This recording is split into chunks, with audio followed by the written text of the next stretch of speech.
It's one thing to build wealth slowly over time by investing and becoming a millionaire by the time you retire. But I think you're watching this video because you're probably trying to figure out how can I do this sooner rather than later. If this is your first time, come on in. My name is Chris Cobb, and here we talk about finance, faith, and family. I'm actually from a small town called Hartwell, Georgia. And if you look at the 2020 census, there's only 4,000 people in my hometown. So there's not a lot of lawyers or accountants or doctors or models of what you would call success. Most people tell you the easiest way to become successful or wealthy, make more money, is actually finding mentors and people that you can model, people that you can actually follow and study what they do. And coming from Hartwell, I had none of that. So I had to learn a lot by trial and error. I crashed and burned. That's why I'm here, so maybe you don't have to do the same. Maybe you're in a similar situation, you don't have a role model, you don't have anyone that you can look up to. That's why we're here, because they say success leaves clues, and today I'm gonna leave you some nuggets on how you can go from zero to actually create wealth for yourself in a short time. Right now, I've been in the financial services industry only 5 years, and me and my wife, we run a 7-figure agency. And I say all that to say that there's a definitive point that if we can do this and accomplish much more, everybody who's watching this video can do exactly the same thing. But what I'm gonna do today is I'm gonna give you the tools and blueprint to creating wealth that I wish somebody would have gave to me when I was younger. As far as I'm concerned, there's really only 3 critical parts when it comes to building wealth. And the first part is the most important part. You have to learn how to make more money. Point blank, period. There's no way around it. Most people actually want to do investing, but the thing that holds them back is their budget. They say, Chris, I want to get started, but I only have $100. So there's 2 schools of thought. Now, the first school of thought says this: if you want to increase the amount of money that you have at the end of the month, just decrease your spending. Don't spend as much money. Because if you don't spend as much, obviously you'll have a little bit more in, and you can use the excess for saving, investing, and I like it. It actually works, but if we're being realistic, for many people, spending less is not an option.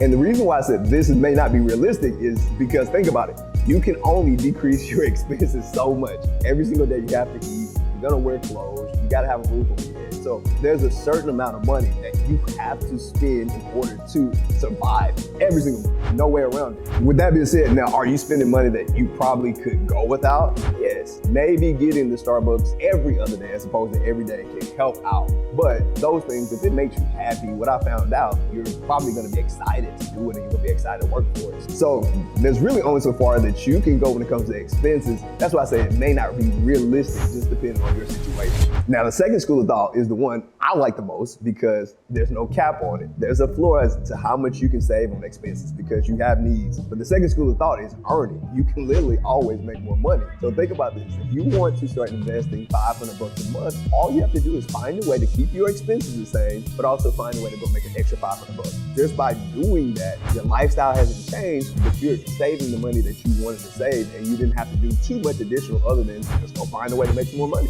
You didn't have to do anything additional other than just find a way to make an extra $500. When it comes to income, there's no cap. You can make as much as you actually want to. When it comes to expenses, there's gonna come to a part where you hit the floor and you can't go any lower. So always think in abundance mindset where, hey, if there's an opportunity to make more here, I'm gonna run to that as opposed to how can I save more. The second school of thought is the one that made the most sense to me because when you graduate and you have $70,000 in student loans, and your first job is with Enterprise Rent-A-Car, I was making like 40 grand a year.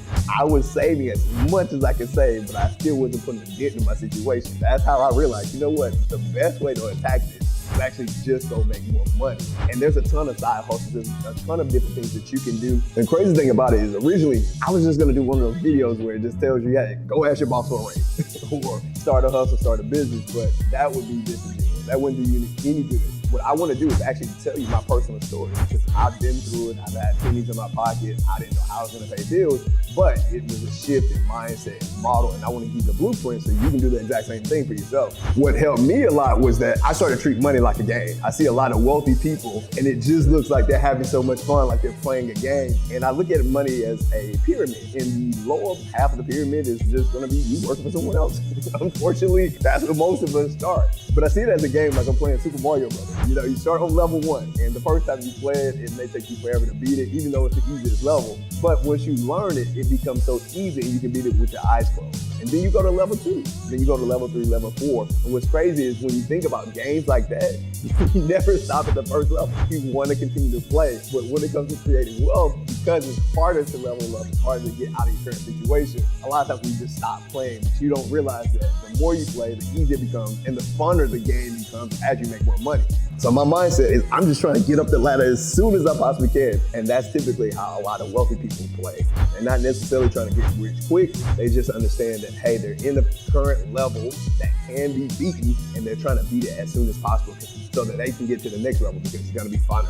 If you're somebody watching this and you're saying, I wanna climb this ladder as quickly as I possibly can, good. I'm gonna show you exactly how I did it with my personal journey. In 2018, I was working a corporate job, but I actually just started to get my life insurance license just because I was searching industries that make millions and I was thinking about money. And I was like, okay, well, there's a lot of money in insurance, but I may learn how to use my own money to make money for me. So I wanted to get in the life insurance, financial services industry just because I thought that was the easiest way I could learn a little bit about money. Now, my background in college, I graduated with a business degree, so finance made a little bit of sense. My first job out of college was with Enterprise Rent-A-Car, which you call a trainee. So was there running a branch, but basically I was just washing the back of the car. Nothing special at all, but I did graduate from there and I got a job with an insurance company called Travelers where I became an underwriter. And I was making decent money. I was learning a lot about business and corporate and all that type of stuff that you think you need to know. And even though I found a great corporate job, I thought it was the job of my dreams, I still found myself not making enough money to save, to invest, and to pay off debt. Like it just wasn't happening. What I was thinking is, you got two options. One is you could go to your HR department with your arm, try to force them into a 3%, 5%, maybe 10% raise. But think about it, guys. If you actually got an extra 10%, is that really gonna change your life right now and how you live it? Most people know 10% is not gonna change life at all. So when I figured that out, I was like, okay, maybe I still should go demand a 10% raise, but I gotta find a way to get more than 10% every year. And there's a couple options. One, you could switch jobs. That's typically how you get the biggest raise. But also you can start a business. You can become a hyper entrepreneur. That's what I chose. What's crazy is most people think it takes like a ton of money to start a business too. Now we do so many things virtually that you can actually get in a legitimate industry for under $1,000. Like for me, my license, my college degree cost me like $70,000. My license and insurance, about $400 or $500. I had to take a course, it took me 2 or 3 weeks. I knocked it out, was certified within a couple of weeks and had an official business. So don't overthink it. You can actually become a part-time entrepreneur. It did not even cost you that much to get started. And if you want to know how I got started, this is my personal advice to you. Just Google side hustle. If you Google it, you'll find hundreds of links of different ideas. And I happen to find out that the insurance, financial services industry made more millionaires than any other industry, so it made sense to me. Plus, I was interested in learning what to do with money. So yes, just Google it. And I know what you're probably thinking too, like, hey, I don't have the skill for that. I don't have a background. I don't have that pedigree. Two things, there are so many side hustles. The first thing is this, there's so many that don't even require skills. I know someone who actually makes over $1 million a year and he runs a dog walking service. And also there's other things like print on demand where you can go to a website and have a graphic designer make a design for you and all you have to do is upload it on a t-shirt and now you have a t-shirt business. So you don't even have to have the skill, you just have to look for the opportunity. But the second thing is this, if you really want to make some money, eventually you do have to learn some skills. The problem is we're traditionally thinking that it's going to take us another 10, 15, 20 years of education because that's how our system is built. But no, that's not true.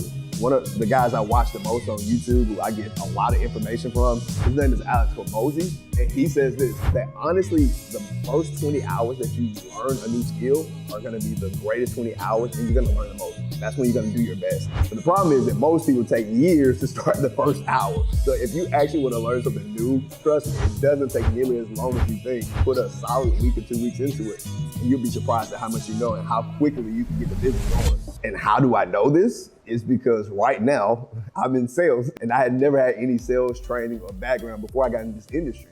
And it's crazy to me because I don't think of myself as a salesperson. I don't think of myself as having the gift of gab. I'm an educator, but I've learned sales over the years because it's essential to what I do. And last year in my company, me and my wife, we actually got the award for being the top salespeople in the company.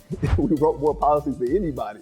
And this is a skill that I've just picked up the last 2 or 3 years. So it's not true. Old dogs can learn new tricks if they wanted to. That's the key. Do you want to learn a new skill?